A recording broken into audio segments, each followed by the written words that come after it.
I'm not sure if you've noticed yet, but the real estate market's crazy cluttered right now. You've got more agents than ever piling into the market right now as the market's going up, and the market values are higher than they were 4 or 5 years ago. Because of those values, you also have a lot of people who are flipping houses or wanting to be a wholesaler piling into the market. So what does that create? That creates a lot of clutter. Now, that's not a bad thing. That's actually a good thing, okay? Because this gives you a chance and an opportunity to stand head and shoulders above that clutter to be the valued and trusted solution to help your prospects, whether they're buyers or sellers or tenants, or even if you're not a real estate investor and you're watching this and you're a plumber, what I'm going to be teaching today is how to become way more credible with effective testimonials. And what a testimonial is, all a testimonial is relaying a story from a client of yours in a short fashion, ideally. You don't want an hour-long testimonial. Okay, so the testimonial obviously is something that they had a great experience that they're working with you, and we're relaying that to people so they can understand that, hey, other people have gone before me and worked with this company and they had a good experience too. Now the problem is, if you have a testimonial on your website, you're probably doing it the wrong way. Most people just have a very basic testimonial. I'm going to be walking you guys through the 4 levels of a testimonial here in this whiteboard strategy sketch, okay? Because most people are stuck probably in 1 or 2. And as you can see in my fancy little hot and cold kind of diagram over there, if your guys' testimonials are stuck in 1 or 2, you're kind of up toward the smiley face round. You don't want to be in the smiley face part of the gauge, okay? So we're going to show you how to go from the smiley face on your testimonials, there's not good ones, to really great testimonials at the bottom. All right, so we're just going to go through these 4 right now. So the first one right here is your basic testimonial, and this is how most people have them on their websites. You have a very basic phrase, hey, Mark was great to work with, okay? There's no specifics in there. It doesn't say what Mark did for me. It doesn't say how Mark did it for me. It doesn't say anything. And then also it makes it even worse. It just says JK, their initials, right? And you guys have seen those testimonials on websites all over the place, maybe even your own, where you're just using initials on your testimonials. Now, if that's all you have, awesome, work with it. But the problem is, a testimonial doesn't always add a positive credibility slant in the person's mind looking at your website. There are some testimonials that can actually add a negative credibility slant in their mind. You might be going, how does that happen? Well, it happens when they don't believe the testimonial is real. Okay, and if someone doesn't believe that a testimonial is real, it actually gives you a negative mark in their mind and reduces your credibility in their mind. So they start to look at everything else on your website and go, man, is this real? Are they trying to scam me?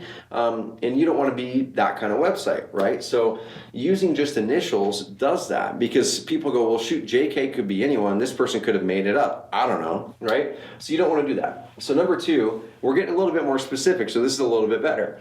Mark did what he said he'd do, closed on time, and I'd refer him to friends. Okay, so that's awesome. So we said what Mark did, closed on time, said that I'm happy enough to refer him to friends, so that's a good thing. So that adds some more credibility. And we actually use the person's name, so John Kennedy. So cool, now we have a real name of a person, but still, someone visiting your webpage with a skeptical mind could still look at that and go, man, is this real? I don't know. It's not specific enough. I don't know where John Kennedy's from. I don't see a picture of John Kennedy. I don't see a picture of the house. I don't even know if he's real. It looks like it might be, but I'm not sure. Okay? So how do we make it more real? And you can see my tips down here, guys and gals, as we're going through. We're going to review these at the end. You want to make sure that your testimonials are not only are real, which is an obvious thing, hopefully, but also that they seem real to the average person. And the way that you make them seem real is by adding these different elements. Okay, so number 3. Another way to make it seem even more real and more authentic, which is what it should be anyway, is to add a picture or a video. Because a picture or video is something that someone can visually tie those words that are said to something that they can believe that that is the real thing. So it could be a picture of you and that prospect at the closing table of the house. It could be just a picture of their house. It doesn't even have to be a picture of them. It could be you shaking their hand after the deal was closed. It could be a video of them talking through it. It could be any array of things. You just have to make sure it's real. Make sure it's with the prospect or with the prospect's house, and you can tie what they said to a specific person or situation or house. Okay, and then we're also getting more specific with the testimonial. I inherited a house and couldn't sell it, but found Mark online. I was skeptical, but their offer was fair. we closed on time, and I'd work with them again. Okay, so we're building upon it. So how did they find you? They found you online. So they're going, well, shoot, I found them online too. So they did what I did. I was skeptical at first. Well, shoot, I'm kind of skeptical too, but if they were skeptical and they worked their way through it, I think I can too. And then there's some things that they're concerned about. They want to make sure the offer is fair. They want to make sure that they're treated fair. They want to make sure that Mark is going to close on time or do what they say. So the offer was fair. We closed on time, and I'd work with them again. Okay, John Kennedy, Tampa seller. So now we added on a second part. Not only do we have their name, we also have their location. So this is an actual house seller that we have worked with in Tampa Bay. Okay, that's what we're saying here, with a picture of the person or the house. Now, if you want to go to the ultimate, and this is really amazing right here, by the way. So you want to go to the ultimate is a video of that whole process, a video of that person saying it, a video of that person actually relaying their emotions, exactly what happened. And if you do a video, you never want to ask someone just to say, hey, how did you like working with us? Ask them a series of questions, okay? Ask them, how did you like working with us? Then ask them, how did you find us, okay? Then ask them, what were you kind of unsure about before you started working with us? Is there anything that was kind of you were unsure in your mind or you had to work through before you decided to work with us? Were there any things that wowed you about working with us? Were there any things that you're like, man, that was a really great part of the process? And what specifically was your problem that you were really needing to solve, and did we solve that as well as you thought we could have?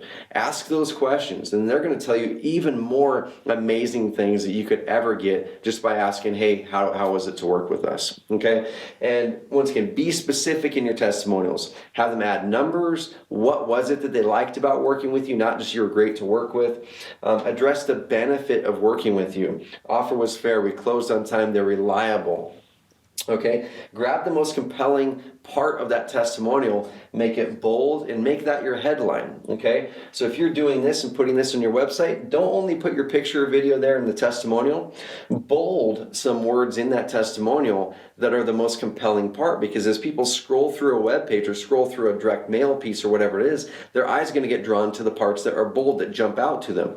So bold those sections that jump out to them, that are the benefits that you can help them with, and then take the most compelling benefit and put it on top in bigger words. That's a headline. Okay, they closed on time, I would work with again, and then you put the whole testimonial down there. Okay, you want to be thorough, you want to be real, you want to show pictures of properties and people, and your testimonials are going to crush it. And that is exactly how you're going to cut through the clutter in this very, very crowded and cluttered market. Is you want to be real, authentic, and display the way that you've helped other people before your prospects. And they're going to go, man, I'm going to work with this company because they seem legit and they've helped other people just like me. So go out there and implement this in your own website and offline marketing, and let me know the results. Check out our other Carrot Whiteboard strategy sketches in our YouTube channel. Subscribe on YouTube, and make sure you check out our Carrot Cast, which is our weekly podcast as well. Thank you.